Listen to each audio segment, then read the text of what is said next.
안녕하세요. 영어책 골라준 엄마 영골맘입니다. 이번 주 주제는 모험이나 판타지를 주제로 한 시리즈물 챕터북인데요. 그런 책들 중에서 조금 쉬운 책들을 소개하고 있어요. 사실 어려운 챕터북들의 경우 책 좋아하는 아이들은 알아서 잘 찾아 읽으니 영어책 읽는 것을 힘들어하는 아이들에게 맞는 책을 찾아보면 어떨까 하는 생각에서 고르게 되었습니다. 오늘 소개할 책은 린 올리버의 The Fantastic Frame입니다. 지금까지 5권의 시리즈가 출간되었고 쉬운 챕터북 중에 하나라고 할 수 있습니다. 이 책의 내용을 잠시 소개하자면 타이거와 매기의 가족은 새로운 집으로 이사를 오게 되면서 동네에 한 흉가를 발견하게 됩니다. 그 집에는 할머니가 혼자 살고 계셨는데 이 집을 궁금하게 여긴 타이거와 매기는 새로 사귄 친구 루나와 함께 이 집을 조사하게 되고 무서운 할머니 비올라로부터 50년 전 할머니의 13살 아들 데이빗이 이 집에 걸려있던 그림 액자 속으로 사라졌다는 믿을 수 없는 이야기를 듣게 됩니다. 타이거는 우연히 이 액자의 마법을 보게 되고 데이빗이 사라진 앙리 루소의 그림 속으로 빨려 들어가게 됩니다.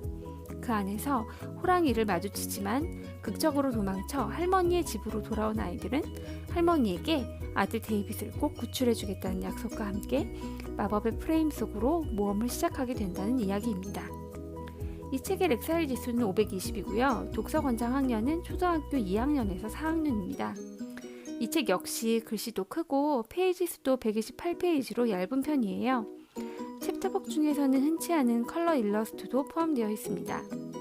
일러스트가 꼭 텔레비전 만화 프로에서 본 것 같은 그런 느낌을 많이 주는데요. 굉장히 감각적으로 그려져 있고요. 그래서 그런지 책이지만 마치 영상을 보고 있는 것 같은 느낌을 받았습니다. 책을 보시면 더 잘 이해가 가실 거예요. 책을 보여드릴게요. 판타스틱 프레임. 자, 그림에서 무언가 만화 같은 느낌이 많이 묻어나죠? 자, 글씨 크기는 이 정도 되고요. 예, 일러스트가 있는 페이지도 있고 없는 페이지도 있습니다. 중간중간에 이렇게 컬러 일러스트가 있는데요. 보시면 그림 속으로 들어오기 전에는 흑백이었다가 그림 안으로 들어오게 되면 일러스트가 컬러로 바뀌게 됩니다. 자, 이런 모습이고요.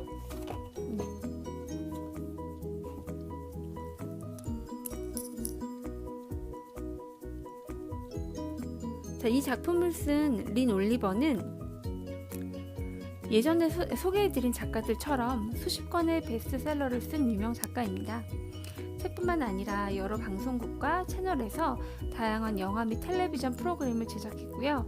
아동 도서 작가 및 일러스트레이터 협회 일도 맡고 있다고 합니다. 린 올리버는 여행을 할 때 꼭 명화들을 찾아보면서 그 그림 속에 어떤 이야기들이 숨어 있을까라고 상상해 본다고 해요. 그 상상 속 세상이 이 책으로 만들어진 거겠죠? 이 책의 일러스트를 그린 사마다 칼리스는 일러스트레이터이자 비주얼 개발 아티스트입니다. 도서용 일러스트뿐만 아니라 영화나 텔레비전 작품에 사용되는 작업도 많이 하고 있다고 해요. 그래서인지 저는 이 책의 이 그림들이 동영상에서 많이 접하던 형태인 것 같은 느낌을 받았습니다. 여러분은 어떻게 생각하시나요? 영골맘의 이유 있는 선택. 첫 번째, 영상을 보는 것 같은 친근감으로 접근이 쉬운 챕터북입니다. 영상 같은 일러스트로 조금은 거부감을 느끼는 학부모님들이 계실 수도 있지만 오히려 그 점이 아이들에게는 친근함으로 다가오는 것 같습니다. 저도 이 책을 처음 봤을 때 뭔가 텔레비전 만화를 책으로 옮겨놓은 것 같은 느낌이 들어서 딱히 끌리지는 않았는데요. 저희 아이는 오히려 그런 느낌의 일러스트 덕분에 더 재밌게 읽었다고 합니다. 역시 아이들의 눈과 어른들의 눈은 많이 다른 것 같죠? 이런 점 때문에 챕터북 하면 힘들어하는 아이들에게 화려한 일러스트로 챕터북 읽기를 시도해 볼 수 있다는 점이 저의 첫 번째 추천 포인트입니다. 두 번째, 아름다운 미술 작품과 영어 공부를 할 수 있는 챕터북. 이 책의 주 내용이 그림 속으로 들어가 벌어지는 모험이잖아요.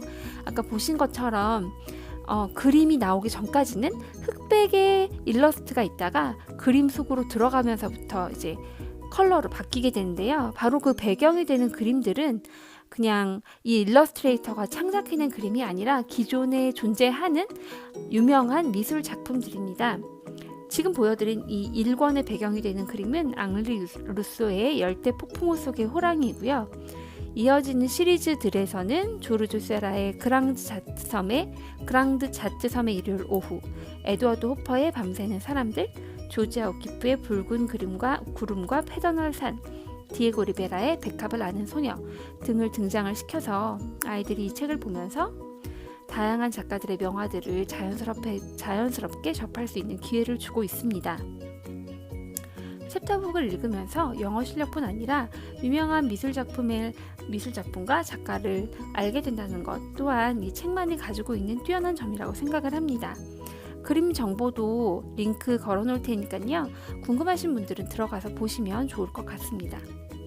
모험과 신비함이 가득하고 게다가 명화 감상까지 덤으로 할 수 있는 쉬운 챕터북 The Fantastic Frame을 통해서 아이들의 상상력과 문화적 소양이 풍부해지길 바라봅니다. 오늘 소개해드린 책 어떠셨나요? 도움이 되셨다면 구독과 좋아요 눌러주세요. 다음에는 더 다양한 책으로 돌아오겠습니다. 안녕히 계세요.